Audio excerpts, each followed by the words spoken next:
제11장.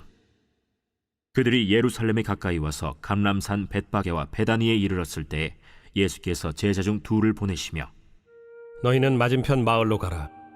그리로 들어가면 곧 아직 아무도 타보지 않은 나귀 새끼가 매어 있는 것을 보리니 풀어 끌고 오라. 만일 누가 너희에게 왜 이렇게 하느냐 묻거든 주가 쓰시겠다 하라. 그리하면 즉시 이리로 보내리라. 제자들이 가서 본즉 나귀 새끼가 문 앞거리에 매어 있는지라. 그것을 푸니 거기 서 있는 사람 중 어떤 이들이 이르되 나귀 새끼를 풀어 무엇하려느냐? 제자들이 예수께서 이르신 대로 말한대 이에 허락하는지라. 나귀 새끼를 예수께로 끌고 와서 자기들의 겉옷을 그 위에 얹어 놓음에 예수께서 타시니 많은 사람들은 자기들의 겉옷을, 또 다른 이들은 들에서 벤 나뭇가지를 길에 펴며 앞에서 가고 뒤에서 따르는 자들이 소리 지르되 찬송하리로다. 주의 이름으로 오시는 이여 찬송하리로다. 오늘 우리 조상 다윗의 나라여 가장 높은 곳에서 호산나. 예수께서 예루살렘에 이르러 성전에 들어가사 모든 것을 둘러보시고 때가 이미 저물매 12 제자를 데리시고 베다니에 나가시니라. 이튿날 그들이 베다니에서 나왔을 때 예수께서 시장하신지라. 멀리서 잎사귀 있는 한 무화과 나무를 보시고 혹 그 나무에 무엇이 있을까 하여 가셨더니 가서 보신즉 잎사귀 외에 아무것도 없더라.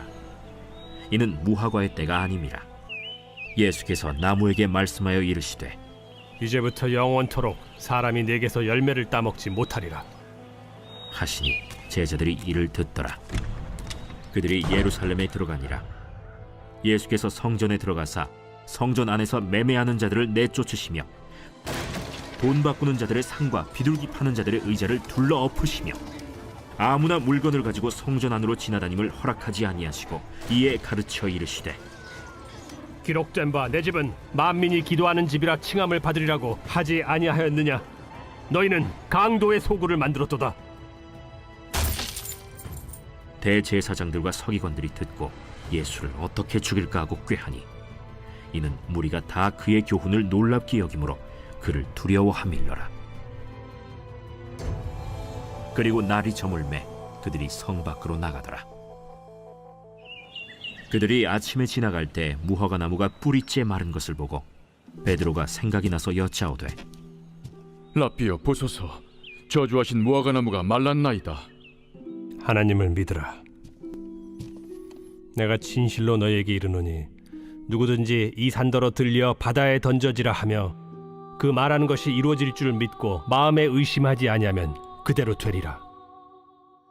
그러므로 내가 너희에게 말하노니 무엇이든지 기도하고 구하는 것은 받은 줄로 믿으라. 그리하면 너희에게 그대로 되리라. 서서 기도할 때 아무에게나 혐의가 있거든 용서하라.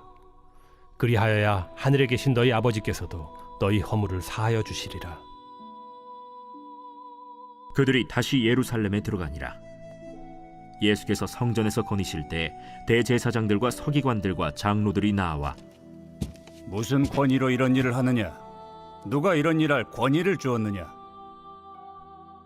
예수께서 이르시되 나도 한 말을 너희에게 물으리니 대답하라.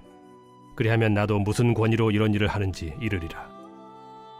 요한의 세례가 하늘로부터냐 사람으로부터냐? 내게 대답하라. 그들이 서로 의논하여 이르되 만일 하늘로부터라 하면 어찌하여 그를 믿지 아니하였느냐 할 것이니 그러면 사람으로부터라 할까? 하였으나 모든 사람이 요한을 참 선지자로 여김으로 그들이 백성을 두려워하는지라. 이에 예수께 대답하여 이르되 우리가 알지 못하노라. 나도 무슨 권위로 이런 일을 하는지 너희에게 이르지 아니하리라.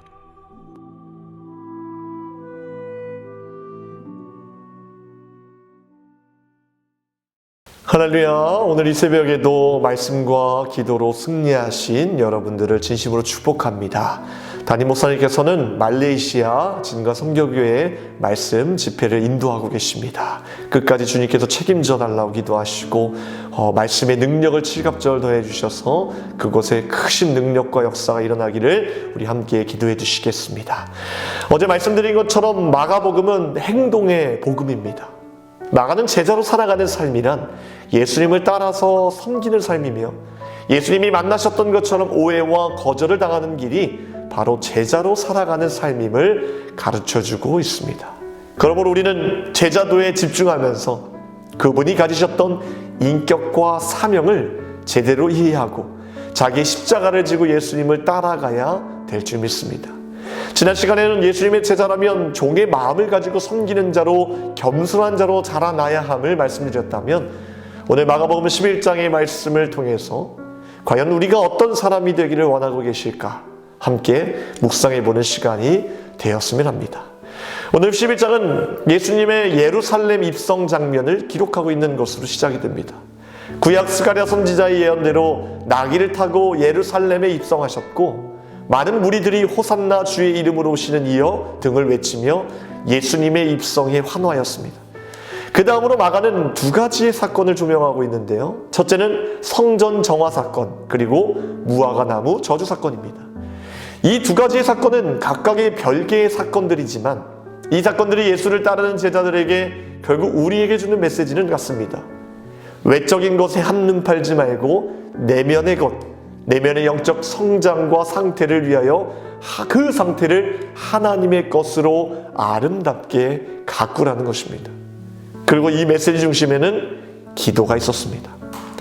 예루살렘 성전은 믿는 자들의 중심지로 만민이 기도하는 집으로 나아가야 했는데 이미 강도의 소굴이 되었고, 무화과 나무인 이스라엘 백성들은 하나님이 원하시는 아름다운 열매를 맺어야 하는데 그렇지 못한 결과 예수님의 말씀 한마디에 말라 죽게 되는 모습을 통해 이들의 운명도 이와 같을 수 있다는 경고의 메시지를 듣게 되면서 이번에도 예수님은 기도에 관한 가르침을 전해주게 되었던 것입니다.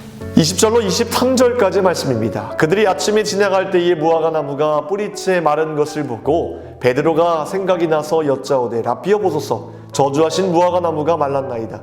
예수께서 그들에게 대답하여 이르시되 하나님을 믿으라. 내가 진실로 너희에게 이르노니 누구든지 이 산더러 들리어 바다에 던져지라 하며 그 말하는 것이 이루어질 줄 믿고 마음에 의심하지 아니하면 그대로 되리라. 예수님은 왜 이스라엘 백성들의 타락한 상황을 지적하시면서 그 틈에 기도에 관한 말씀을 주신 이유가 무엇일까요? 분명한 이유가 있지요. 그들의 기도의 줄을 놓지 않았더라면 강도의 소굴도 그리고 열매 맺지 못한 나무도 되지 않았을 것이기 때문이었습니다. 23절 말씀에 기도에 관한 말씀을 하셨습니다. 마음에 의심하지 않고 기도하면 내가 반드시 이루시겠다라고 말씀을 하셨지만 사실 22절 말씀에 더 중요한 말씀을 하셨습니다. 하나님을 믿으라. 하나님의 관심은 저와 여러분들이 하나님을 믿느냐, 의심하느냐에 있습니다. 그리고 우리 안에 있는 하나님을 향한 믿음은 사실 기도할 때 생겨납니다.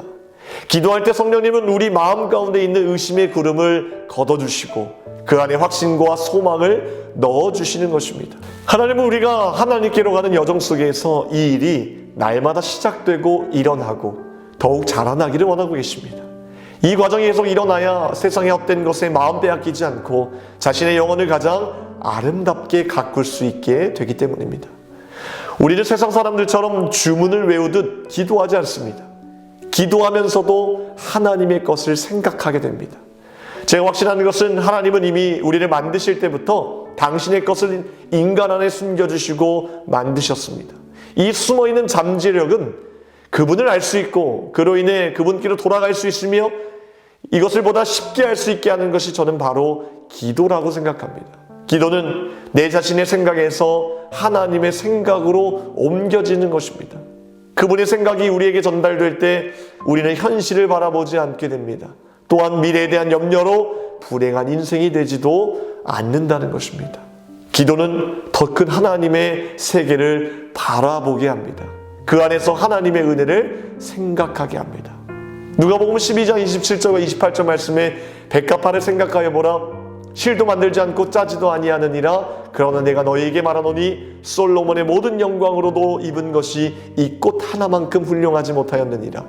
오늘 있다가 내일 아궁이에 던져지는 들풀도 하나님이 이렇게 입히시거든 하물며 너희일까 보냐 믿음이 작은 자들아. 또 말씀하십니다. 24절 말씀에 까마귀를 생각해 보거라. 심지도 아니하고 거두지도 아니하며 골방에 없고 창고도 없으되 하나님이 기르시나니. 그러면서 이런 말씀을 덧붙이셨죠. 하물며 너희일까 보냐. 내가 이런 작은 미물도 입히시고 먹이시는데 내 형상, 내 모습 그대로 지은 너희들을 내가 책임지지 않겠냐. 그것을 생각하면서 믿음으로 기도하라는 것입니다. 저는 원래도 눈물이 많았는데 요즘 들어 더 울컥울컥하는 것 같습니다. 설교를 준비하다가도 하나님의 은혜가 너무 커서 울고, 또 운전을 하다가도 문득 하나님께서 오늘 이 부족한 나를 어떻게 인도하셨는지가 선명하게 그려져서 또 눈물이 나는 것입니다. 여러분, 하나님은 우리에게 어려움이 찾아왔을 때, 혹은 내 인생이 초라하다고 느껴질 때 하나님은 자신에게 한 번 물어보기를 원하시는 것 같습니다. 하나님, 어떤 생각이 맞는 생각입니까? 그때 하나님께서 들려주시는 음성으로 우리는 하나님께서 원하시는 더 나은 삶을 선택할 수 있고, 그것으로 나의 유일한 정체성으로 남게 되는 줄 믿습니다. 미운 오리 새끼 이야기를 아시죠? 다른 오리들은 다 오리처럼 걷고 잘생겼는데 자기는 전혀 오리처럼 생기지 않았습니다. 얼마나 불평과 컴플렉스가 많았겠습니까? 얼마나 그 삶이 고통스러웠겠습니까? 만족이 있을 수 없었을 것입니다. 그러다 어느 날 하늘에서 백조가 날아오더니 이렇게 말합니다. 너 왜 거기 있니? 넌 백조야. 백조라는 자기 자신의 정체성을 발견한 후 그 삶이 이전과 같았겠습니까? 여러분, 우리는 기도를 통해 그분의 음성을 자주 들어야 합니다. 예수님은 우리에게 이렇게 말씀하십니다. 너는 왜 거기 있느냐? 너는 백조 새끼다. 아무개야, 왜 거기 있니? 너는 내가 가장 사랑하는 아들이고 딸인데 왜 그곳에 있니? 내 품으로 돌아오라 말씀하십니다. 여러분, 기억합시다. 하나님을 향한 우리의 기도줄이 살아있는 한 우리의 영혼 결코 세상 가운데 빼앗길 수 없다는 사실을 말입니다. 그분의 사랑이 기도를 통해 흘러들어오면 자신을 더 사랑하고 자신을 더 아름답게 가꾸게 되어 있다는 사실을 날마다 기억하며 기도하는 저와 여러분 되기를 주님의 이름으로 축원합니다. 기도하겠습니다. 오늘 금요일 새벽에 함께 기도할 공동기도 제목은 환우분들을 기도하겠습니다. 박재성 권사님, 윤영 권사님, 임시영 권사님, 이영숙 권사님, 오유미 성도님, 박사연 청년과 류경민 청년의 치유를 위해 기도하시고 각종 질병과 불면증, 공황장애 등 마음의 병을 치유하도록 기도하겠습니다. 또 수험생들을 위해서도 기도할 때 주님이 주시는 치유와 능력으로 주님께서 함께 해달라고 이들을 위해서 기도하겠습니다. 사랑해 주님, 감사합니다. 오늘도 주님을 따라가는 삶이 무엇인지 함께 묵상해 보았습니다. 우리가 날마다 주님이 주시는 기도의 능력으로 나아갈 수 있도록 도와주시고, 그 기도를 통해 하나님의 사랑을 깊이 묵상하게 하시고, 그 기도를 통해 나에게 베풀어 주신 은혜가 얼마나 크고도 놀라운지 생각할 때 우리가 세상을 바라보는 것이 아니라 하나님 나라의 삶을 바라보게 하시고 더 큰 믿음으로 주님을 소망할 수 있도록 도와주시옵소서. 하나님, 환우분들을 기도합니다. 주님께서 피부는 오른손으로 안수하여 주셔서 깨끗하게 치유하여 주시고 보살펴 주시옵소서. 수험생들에게는 지혜와 명철을 더하여 주셔서 끝까지 승리할 수 있도록 주님 인도하여 주시옵소서. 하나님, 말레이시아에서 하나님 말씀을 인도하고 계시는 귀하신 목사님 영육간의 강건함을 더하여 주시고, 하나님 집회 마치고 돌아오시는 그날까지 주님께서 지켜주시고 인도하여 주시옵소서. 모든 것 감사드리오며 우리 구원하신 예수 그리스도 이름으로 기도합나이다. 아멘.